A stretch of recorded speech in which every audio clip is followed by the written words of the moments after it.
ಬೆಂಗಳೂರು ಆಕಾಶವಾಣಿ ಕೇಂದ್ರದಲ್ಲಿಂದು 80ನೇ ಸ್ವಾತಂತ್ರ್ಯೋತ್ಸವವನ್ನು ಸಂಭ್ರಮದಿಂದ ಆಚರಿಸಲಾಯಿತು. ಕೇಂದ್ರದ ಮುಖ್ಯಸ್ಥರಾದ ಉಪಮಹಾನಿರ್ದೇಶಕ ಕೆಪಿ ಸಂಜೀವ್, ಸಹಾಯಕ ನಿರ್ದೇಶಕರು ಮತ್ತು ಕಾರ್ಯಕ್ರಮ ಮುಖ್ಯಸ್ಥರಾದ ನೂತನ್ ಎಸ್ ಕದಂ, ಬೆಂಗಳೂರು ಆಕಾಶವಾಣಿಯ ಪ್ರಾದೇಶಿಕ ಸುದ್ದಿ ವಿಭಾಗದ ಸಹಾಯಕ ನಿರ್ದೇಶಕರಾದ ಸುಹಾಸ್ ಆರ್, ಹಿರಿಯ ಆಡಳಿತ ಅಧಿಕಾರಿ ಎಂಎನ್ ಪ್ರಸಾದ್ ಮತ್ತಿತರರು ಉಪಸ್ಥಿತರಿದ್ದರು.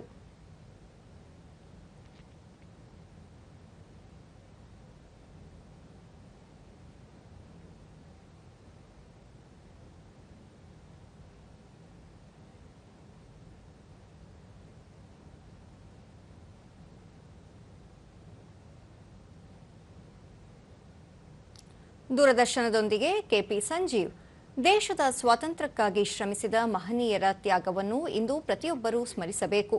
ದೇಶ ಸೇವೆಯನ್ನೇ ಉಸಿರಾಗಿಸಿಕೊಂಡಿದ್ದವರ ಬಲಿದಾನಕ್ಕೆ ಧಕ್ಕೆಯಾಗದಂತೆ ನಡೆದುಕೊಳ್ಳುವುದು ಪ್ರತಿಯೊಬ್ಬರ ಜವಾಬ್ದಾರಿ ಎಂದು ತಿಳಿಸಿದರು. ಅವರು ಮಾಡಿರುವ ತ್ಯಾಗಗಳನ್ನು ಶ್ಲಾಘಿಸುತ್ತಾ ನಮ್ಮ ನಡೆ ನುಡಿಗಳಲ್ಲಿ ಅವರ ತ್ಯಾಗಕ್ಕೆ ಧಕ್ಕೆ ಆಗದ ರೀತಿಯಲ್ಲಿ ನಮ್ಮ ನಡೆ ನುಡಿಯನ್ನು ಮಾಡೋಣ ಅಂತ ಹೇಳಿ ಈ ಒಂದು ಸಂದರ್ಭದಲ್ಲಿ ಹೇಳಲು ಇಚ್ಛೆಪಡುತ್ತೇನೆ.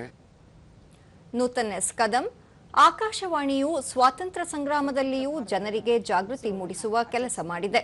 ಅದೇ ರೀತಿ ಸ್ವಾತಂತ್ರ್ಯ ನಂತರ ಸರ್ಕಾರದ ಪ್ರಮುಖ ಯೋಜನೆಗಳ ಬಗ್ಗೆ ಸಾರ್ವಜನಿಕರಿಗೆ ಸವಿಸ್ತಾರವಾದ ಮಾಹಿತಿ ನೀಡುತ್ತಿದೆ ಎಂದರು. ಬೇರೆ ಬೇರೆ ರೀತಿಯಲ್ಲಿ ಸಾಕಷ್ಟು ಕೆಲಸಗಳನ್ನು ಮಾಡಿದೆ. ಸ್ವಾತಂತ್ರ್ಯೋತ್ತರ ಭಾರತದಲ್ಲಿ ಸರ್ಕಾರದ ಎಲ್ಲ ಪ್ರಮುಖ ಯೋಜನೆಗಳೊಂದಿಗೆ ಸರ್ಕಾರದೊಂದಿಗೆ ತನ್ನ ಹೆಜ್ಜೆಯನ್ನು ಸತತವಾಗಿ ಹಾಕ್ತಾ ಬಂದಿದೆ, ಇವತ್ತಿಗೂ ಕೂಡ ಹಾಕ್ತಾ ಇದೆ.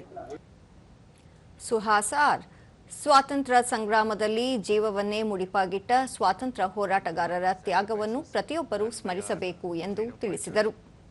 Further, as we pass this 8 decades of freedom, we should also thank our soldiers who have sacrificed their lives for our freedom. And coming to radio, radio has been a part of India's independence movement as well as post-independence movement.